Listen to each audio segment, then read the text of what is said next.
I think I found that I was somebody who naturally fell in love with more than one person at a time. And I think a lot of people have had that experience of being with one person, having feelings for another, and either they'll cheat or they'll pretend they don't. And for me, I just decided to be honest about it. You'd never heard of polyamory before, and it was a chance meeting with someone in the pub, wasn't it? Yeah.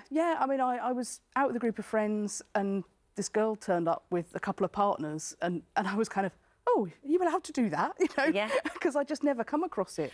And also what you just said then about, you know, you fell in love. Actually, this is very key to you and your situation, because a lot of people look at this sort of relationships and think, oh, well, it just must all be about sex, and they must be having threesomes and foursomes, and that must be all it's about. But for you, it's the love. The love is what it's all hinged on, really. Oh, definitely.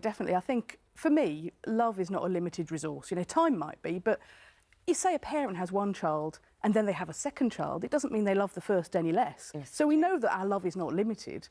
And for me, I find that I can love more than one person romantically. So you have Tim, your husband. Yeah. And then there is John. And now John moved in. Yes. And so how does that arrangement work?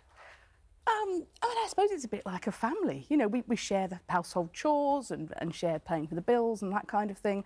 And Tim and John get on much like brothers. They get on very well. But how do you decide, like, who, like, on your birthday, who do you go with on your birthday, or, like, Christmas Day, like those special occasions? Because surely then you sort of slightly have to pick your favourite.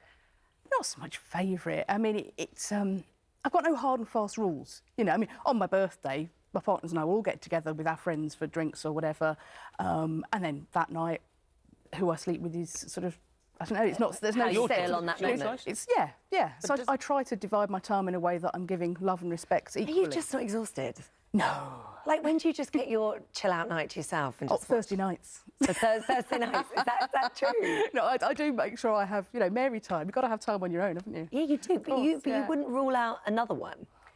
Well, I think it's important in life not to make fixed rules. Right. So, I mean, don't get me wrong, I'm very happy with how I am at the moment, but, you know... Who knows? If Prince Charming walks in tomorrow, who knows, you know? You dump all four of them? Oh, no. So Prince Charming's got to fit in and he'll be number 5? Yeah. Do they have other relationships? Not at the moment, but they're free to, you know. I mean, So I'm not a jealous person at all. I mean, I'd be happy, you know. I'll sometimes see one of them getting interested and I'll say, oh, go and get a number then, you know. I'd love for them to have more than one person. And it doesn't involve them all at the same time? No. This is morning telly, do you mind? We've done worse. No, that's not my thing. And also... That's not your thing or their thing? No. I mean, some people are into that, but that's... I mean, people laugh, but I'm quite old-fashioned, really. You know, the relationships I have are very normal relationships. It's just that I happen to have more than one at the same time. What do they all bring to the party individually? What are their interests? They're all different people, aren't they? So that's one of the nice things for me, that I explore different interests with different people. So one of them I might enjoy going to the theatre or concerts with. Another one, he's in his local darts team and I'll go and watch him play darts. You know, my husband hates football. I'm an Arsenal fan, so we'll go and watch Arsenal matches with James.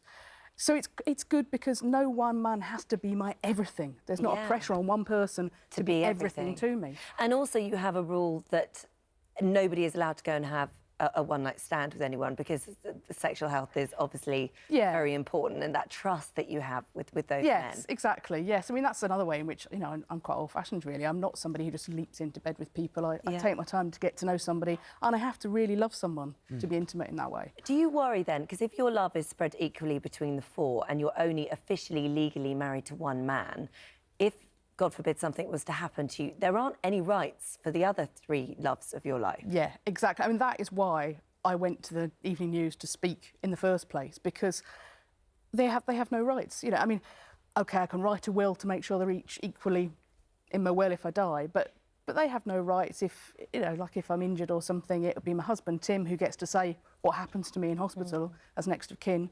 And that's not how it should be. It's a bit like, I think, you know, years ago it was illegal to be homosexual. Now it's illegal to marry more than one person. And I believe that it shouldn't be. I mean, in some countries, you know, Islamic countries, a man can have more than one wife legally. And I think it should be allowed here to have more than one husband or wife. Would you marry all of them? Well, I mean, at the moment, Michael and James I've not been with that long yet, you know, only a couple of years. So it's not something that's come up. But, yeah, I mean, if it got to the point where we felt, yes, we're in that place we want to commit for life, then yes, that Not everyone is understanding, are they?